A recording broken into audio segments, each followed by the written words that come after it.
me nomme Ndeye Fatou Ngom, représentant des étudiants de Ngomen. Je me permets de vous saisir de la situation préoccupante que connaissent les populations du village de Ngomen, riverain de la cimenterie Dangote Ciment Sénégal, implantée à 10 mètres de notre village.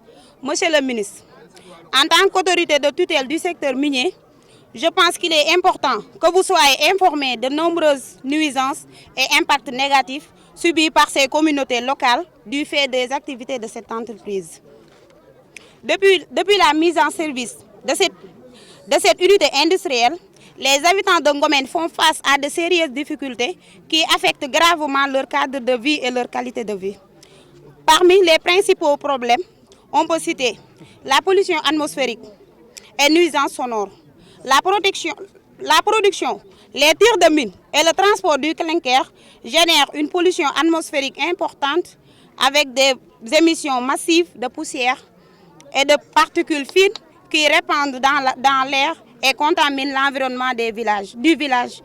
Ce phénomène s'accompagne également d'une pollution sonore excessive en raison des tirs de mines, créant des bruits très forts qui détruisent même nos constructions.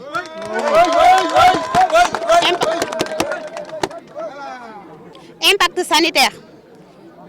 Les nuisances environnementales générées par cette cimenterie ont des répercussions avérées sur la santé des populations, avec une recrudescence des problèmes respiratoires et d'autres affections. Manque de retombées économiques. Malgré la présence de cette importante unité industrielle, le village n'a pas réellement bénéficié des retombées économiques attendues en termes d'emploi et de développement des infrastructures de base.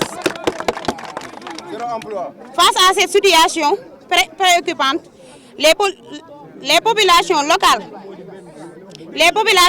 interpellent les autorités compétentes pour apporter des solutions appropriées, soit pour atténuer ces nuisances et garantir le respect de leurs droits et de leur cadre de vie. En conclusion, il paraît crucial que les pouvoirs publics, et plus particulièrement la direction de Dangote Ciment Sénégal, la mairie de Keur Moussa et le ministre des Mines du Sénégal interviennent avec diligence pour encadrer les activités de cette cimenterie. Une médiation s'impose afin de trouver un juste équilibre entre les impératifs économiques et le bien-être de notre population.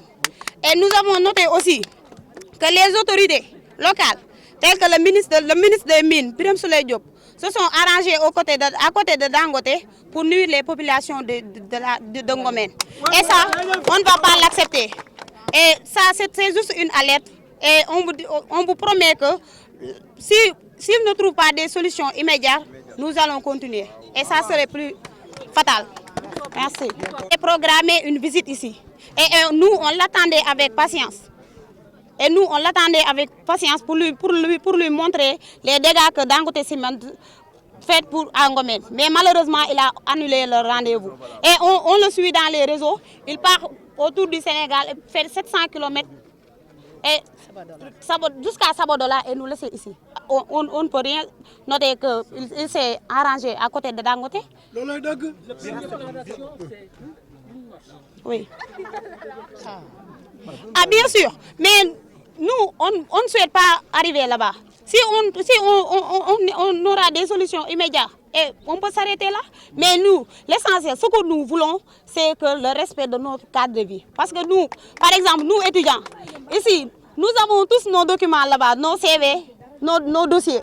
Mais aucun étudiant de Ngomen n'est passé à Dangote. Même pour décrocher un stage.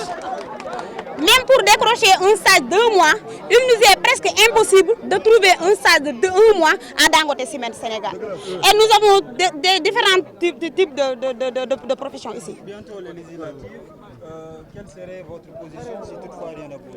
Ah, si toutefois rien ne bouge, on fera une faute de sanction. Bien sûr, parce que nous avons voté PASTEF pour pouvoir changer le Sénégal. Ils ont demandé un gouvernement de rupture. Et moi par exemple, j'ai bagarré, j'ai lutté, j'ai fait tout pour Sonko. Même à l'université, on m'appelait Ndeye Fatou Sonko. Depuis 2018, je suis Sonko. Donc on a espoir à eux. Vraiment, nous souhaitons régler tout ça dans l'amiabilité et nous demandons au ministre de venir ici immédiatement, de régler la solution le plus rapidement possible.